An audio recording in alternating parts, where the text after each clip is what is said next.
নমস্কার প্রিয় বন্ধু, রান্নাঘরে আপনাদের সবাইকে স্বাগত। বাজারে কাঁচা আম শেষ হওয়ার আগেই লোভনীয় স্বাদের এই আচারটা একবার বানিয়ে নিন। একবার বানিয়ে 2 বছর পর্যন্ত সংরক্ষণ করুন, কোনো রকম ভিনিগার ব্যবহার না করেই। আচারটা দেখতে যেমন সুন্দর হয়, খেতে তেমনই টেস্টি হয়। ঘরে থাকা সামান্য কিছু মশলা ব্যবহার করে এই অসম্ভব স্বাদের আচারটা যে কোনো নতুন বন্ধুরাও খুব সহজে বানিয়ে নিতে পারবেন।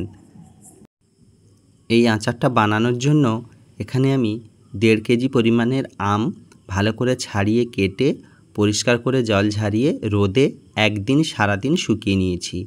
এই আচারটা বানাতে গেলে আম কিন্তু অবশ্যই রোদে একটু শুকিয়ে নিতে হবে। এইভাবে দেখুন একদম ঝরঝরে করে শুকিয়ে নিয়েছি। কোনো রকম লবণ না মাখিয়েই কিন্তু আমটা শুকনো করতে হবে। এবার আচারটা আমি তৈরি করব। আচারটা তৈরি করার জন্য অবশ্যই সর্ষের তেল ব্যবহার করবেন। এখানে আমি 1.5 কেজি আমের জন্য 300 ml সর্ষের তেল ব্যবহার করেছি। তেলটা খুব ভালো করে গরম করে নিতে হবে, না হলে তেলের কাঁচা গন্ধটা থেকে যাবে। এখানে আমার তেলটা খুব ভালো করে গরম হয়ে গেছে। তেলের মধ্যে দিয়ে দিলাম চা চামচের 2 চামচ চিনি। চিনিটা ভালো করে ক্যারামেল হয়ে গেলেই আমি এখানে বাকি সমস্ত উপকরণগুলো দেব। আর চিনিটা এইভাবে ক্যারামেল হয়ে গেলে কিন্তু আচারের রঙটা খুব সুন্দর আসে। এটি একটি পুরনো পদ্ধতি, আমার মায়ের থেকে শেখা। এবার এর মধ্যে দিয়ে দিয়েছি তেজপাতা, গোটা লঙ্কা এবং গোটা গরম মশলা। সঙ্গে দিয়ে দিয়েছি 1 চামচ 5 ফোড়ন। দিয়ে সমস্ত উপকরণগুলো এইভাবে ভালো করে মিশিয়ে নিয়েছি। তেলটা খুব ভালো করে গরম হতেই গ্যাসের ফ্লেমটা আমি লো থেকে মিডিয়ামে করে দিয়েছি।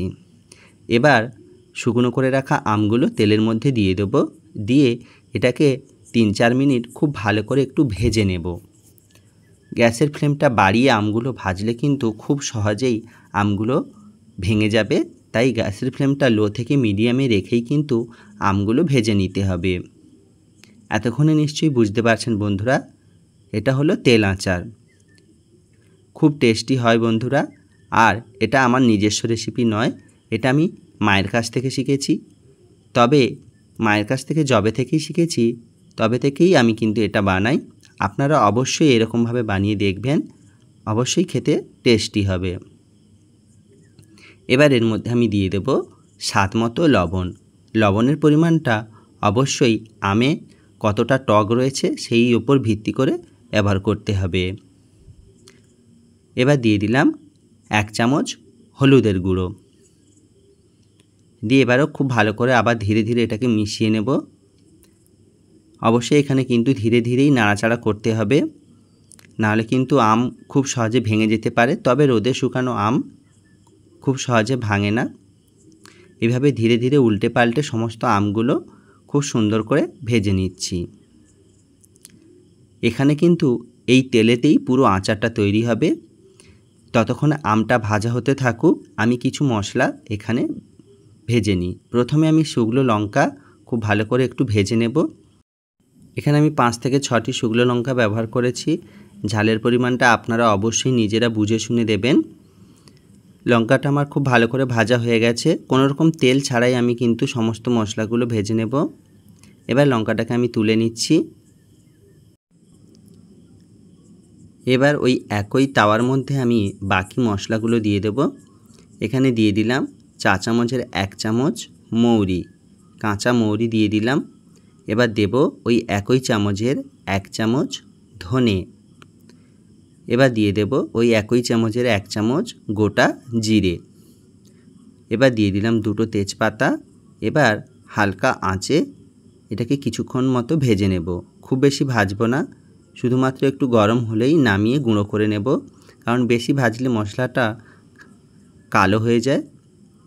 এবার নামিয়ে এটাকে আমি গুঁড়ো করে নিয়েছি। এদিকে আমটাও আমার খুব ভালো করে ভাজা হয়ে গেছে দেখুন। আর আমগুলো কিন্তু এখনও পর্যন্ত গোটা রয়েছে, কোনোভাবেই কিন্তু এটা ভেঙে যায়নি।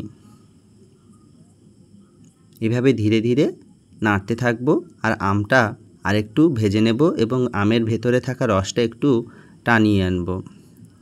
এবার দিয়ে দেব চিনি। তবে বন্ধুরা, এখানে চিনিটা সম্পূর্ণ চিনি একসঙ্গে ব্যবহার করা যাবে না, অল্প অল্প চিনি দিতে হবে এবং মিশিয়ে নিতে হবে, না হলে তেলের মধ্যে চিনিগুলো দানা দানাভাবে থেকেই যাবে। এখানে আমি 1.5 কেজি আমের জন্য 300 গ্রাম মতো চিনি ব্যবহার করেছি টক মিষ্টি আচার বানাবো বলে।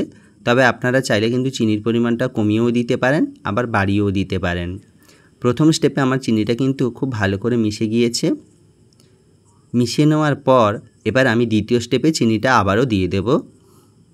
এইভাবে অল্প অল্প চিনি দিয়ে খুব ভালো করে এটাকে মিশিয়ে নিতে হবে। তবে এখানে কোনো রকম জল ব্যবহার করা যাবে না। দেখুন এইভাবে আমি দ্বিতীয় স্টেপে চিনিটা দিয়ে আবারও মিশিয়ে নিচ্ছি। খুব ভালো করে মিশিয়ে নিতে হবে, তবে ধীরে ধীরে এটাকে নাড়াচাড়া করতে হবে। এইভাবে চিনিটা আমার সব ভালো করে মেশানো হয়ে গেছে। এবার আগে থেকে যে মশলাগুলো ভেজে রেখেছিলাম, প্রথমেই লঙ্কার গুঁড়োটা দিয়ে দিলাম। এবার দিয়ে দেব ভেজে রাখা অন্য মশলাটি। এই সমস্ত মশলাগুলো সাধারণত আমাদের বাড়িতেই থাকে, কোনো স্পেশাল মশলা আমি এখানে ব্যবহার করিনি।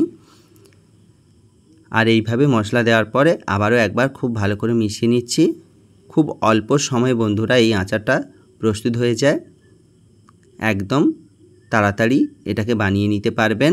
আর এই তেলটাও আপনারা কিন্তু অন্য সমস্ত মশলা মুড়ি বানাতেও ব্যবহার করতে পারেন, খুব টেস্টি হয়। আমার আচার কিন্তু আজকের একদম প্রস্তুত। এটাকে নামিয়ে ঠান্ডা করেই নিলেই একদম রেডি।